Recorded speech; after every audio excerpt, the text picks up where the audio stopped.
হয় আজি বিজয় দশমী বৰ্তমান সময়ত আমি উপস্থিত আছোঁ লখিমপুৰ জিলাৰ নাৰায়ণপুৰ ধলপুৰৰ পেটা গোসাঁই থানত আৰু পেটা গোসাঁই থানত আপোনালোকে দেখিব পাইছে ইতিমধ্যে প্ৰস্তুতি সম্পূৰ্ণ আছে দেৱী দুৰ্গাৰ বিসৰ্জনত আৰু আমাৰ কেমেৰাজনৰ সমগ্ৰ দৃশ্য মই দেখিবলৈ অনুৰোধ কৰিম ইয়াৰ সমগ্ৰ দৃশ্য দেখিবলৈ অনুৰোধ কৰিম যে আজি বিজয়া দশমী আজি কি হ'ব আজি দেৱী দুৰ্গাক বিসৰ্জন দিয়া হ'ব দেৱী দুৰ্গাৰ বিসৰ্জনৰ কাৰণে সকলো প্ৰস্তুতি সম্পূৰ্ণ হৈ গৈছে ইতিমধ্যে তেখেতসকলে আৰু খন্তেক সময়ৰ পিছতে যি কাষত যিখন এখন ঐতিহ্যমণ্ডিত এখন নদী আছে যিখন নদীত তেখেতসকলে দেৱীক বিসৰ্জন দিব গতিকে আপোনালোকে দেখিব পাৰিছে বৰ্তমান অগণন ভক্তৰ সেই দুৰ্গাৰ ওচৰত সেৱা ল'বৰ কাৰণে ভিৰ লাগিছে আৰু শেষ মুহূৰ্তত সেই দৰ্শকসকল বৰ্তমান দেৱী দুৰ্গাৰ কাষত আহিছে আশীষ ল'বলৈ বৰ্তমান আয়োজক মন্দিৰ আমাৰ লগত আমি আপোনাক ক'লে আহিছোঁ যিহেতু আজি বিজয়া দশমী আৰু খন্তেক সময়ৰ পিছতে দেৱী দুৰ্গাক যিহেতু আপোনালোকে জয়দত্ত প্ৰাকৃতিক সমুদ্ৰসকলক মই শুভেচ্ছা জনাইছোঁ আজি শাৰদীয় দুৰ্গা পূজাৰ বিজয়া দশমী ইতিমধ্যে আমাৰ দশমী পূজা সমাপ্ত হৈছে আৰু ইয়াৰ পিছত শান্তি পৰ্ব শেষ হৈ গৈছে ইয়াৰ পিছত আমাৰ বিসৰ্জন ৰাজহুৱাভাৱে বহু কেইবাখনো প্ৰতিমা ইয়াত বিসৰ্জন দিবলৈ আহিব সেয়েহে আমি 1মান বজাৰ পৰা আৰম্ভ কৰিম এই বিসৰ্জন কাৰ্যসূচী যি পেটুগেটৰ যি পূজা মণ্ডপ সেই পূজা মণ্ডপৰ যি সমিতিৰ ছেক্ৰেটাৰী আমাৰ লগত আছে আমি তেখেতৰ যিহেতু আজি বিজয়া দশমী আজি কিছু সময়ৰ পিছতে খন্তেক সময়ৰ পিছতে দেৱী দুৰ্গাৰ বিসৰ্জন দিয়া হ'ব এই মুহূৰ্তত আপুনি কি ক'ব বিচাৰিব মই এই মুহূৰ্তত আমাৰ সকলো ৰাইজকে আনন্দৰ উৎসাহ দেখিছোঁ গতিকে তেখেতসকলে আমাক সহায় সহযোগ কৰিছে আৰু বিশেষকৈ আজি এটা ভাল লাগিলে কি গহপুৰ সমষ্টিৰ বিধায়ক উৎপল বৰা ডাঙৰীয়া আমাৰ মাজত আহি উপস্থিত হ'লি আৰু আমাৰ কমিটিৰ লগত ইমান সুন্দৰ পৰামৰ্শ দিছে আৰু ইমান সহায় সহযোগ কৰিছে তাৰ কাৰণে আমি তেখেতক ধন্যবাদ জনাইছোঁ বেদুৱাখানী থানৰ কমিটিৰ ফালৰ পৰা গতিকে আমি তেখেতৰ দীৰ্ঘায়ু কামনা কৰিছোঁ আৰু তেখেতে আমাক সহযোগ কৰিছে আৰু আমাৰ ইয়াৰ ভক্তবান যিসকল ৰাইজ সকলোৱে ওতঃপ্ৰোতভাৱে আমাক সহায় কৰিছে গতিকে দেৱী মা আশীৰ্বাদ লৈছে গতিকে ভৱিষ্যতলৈ যাতে আৰু সুন্দৰকৈ আমি দেৱীক প্ৰতিষ্ঠা কৰিব পাৰোঁ তাৰ কাৰণে আমি ৰাইজৰ ওচৰত সহায় সহযোগ বিচাৰি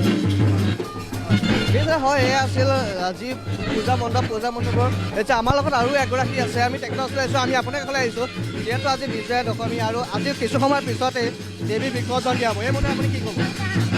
এই ঐতিহ্যমণ্ডিত পেটুৱা গোসাঁই থানত আজি প্ৰায় 1926 চনতে এই থান প্ৰতিষ্ঠা হৈছিল এই থানৰ ঐতিহ্য অতি পুৰণি আমাৰ ককা দেউতাহঁতৰ পৰা আৰম্ভ কৰি সকলোৱে এই থানৰ পূজা পাতি আছে আৰু আমিও তেনেকৈ দেউতা মাহঁতৰ দিনৰ পৰা এই ঐতিহ্যমণ্ডিত পেটুৱা গোসাঁই থানত পূজা পাতি আহিছোঁ আৰু ইয়াত সকলো অসমৰ বিভিন্ন জেগাৰ পৰা এই পূজাভাগ চাবলৈ আহে আৰু আমাৰ পেটুৱা গোসাঁই মন্দিৰত অতি সফলভাৱে যিখিনি মনৰ বাঞ্ছা পূৰ্ণ হয় এই মন্দিৰভাগৰ যিয়েই আবাহক অন্তঃকৰণে সেৱা কৰি মনৰ ফল লাভ কৰে আৰু সদায় যাতে এই ঐতিহ্য বহন কৰি থাকে সকলো ৰাইজৰ হৈ মই কামনা কৰিছোঁ যে এই থানৰ প্ৰতি সকলো ৰাইজ আহে আমাক যাতে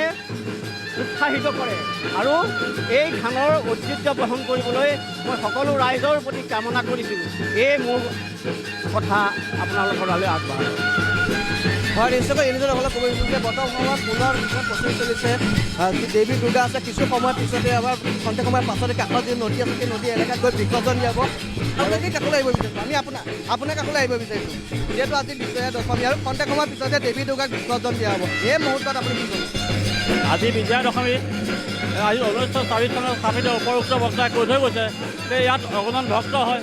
এই ভক্তসকলৰ যদি ইয়াত ভক্তি নাথাকিলে এই ভগৱতীয়ে শক্তি নাথাকিলে শক্তিৰ বাবেহে ইয়াত পূজা হয় প্ৰাপ্তি হৈছে গতিকে এই বহু বছৰ 52 বছৰলৈকে ইয়াত স্থাপিত হৈ গ'ল আমি ইয়াত হেৰিও দি থোৱা হৈ গ'ল গতিকে এই ভক্তসকলৰ সন্তুষ্টিৰ কাৰণে আজি বিসৰ্জন দিব বহু দেৱী আহিব আৰু বহু পৰ্যটন নদীৰ কাষতে বিসৰ্জন দিয়া হয় আৰু কি ক'ব আমাৰ লগত এই মণ্ডপত পূজাৰী আছে আমি আপোনাৰ কাষলৈ আহিছোঁ যিহেতু আজি দেৱী দুৰ্গাক কিছু সময়ৰ পিছতে বিসৰ্জন দিয়া হ'ব শেষ হৈ গ'ল তাকেতো বিসৰ্জন দিয়া হ'ব এই মুহূৰ্তত আপুনি কি ক'ব এইবিলাক ক'ব লাগে দেশৰ শান্তি বিচাৰিছোঁ আমি সকলোৱে শান্তি হ'ব লাগে সমগ্ৰ দেশৰ জনসাধাৰণৰ শান্তি হ'বলৈ মাৰিমক দূৰ হ'ব লাগে আৰু অনেকখিনি দেশৰ দুষ্ট প্ৰকৃতি আদৰ হ'ব লাগে শান্ত প্ৰকৃতি প্ৰতিষ্ঠা হ'ব লাগে সেইটোৱে ধন্যবাদ জনাইছোঁ দেৱী সৰ্বে ভূতে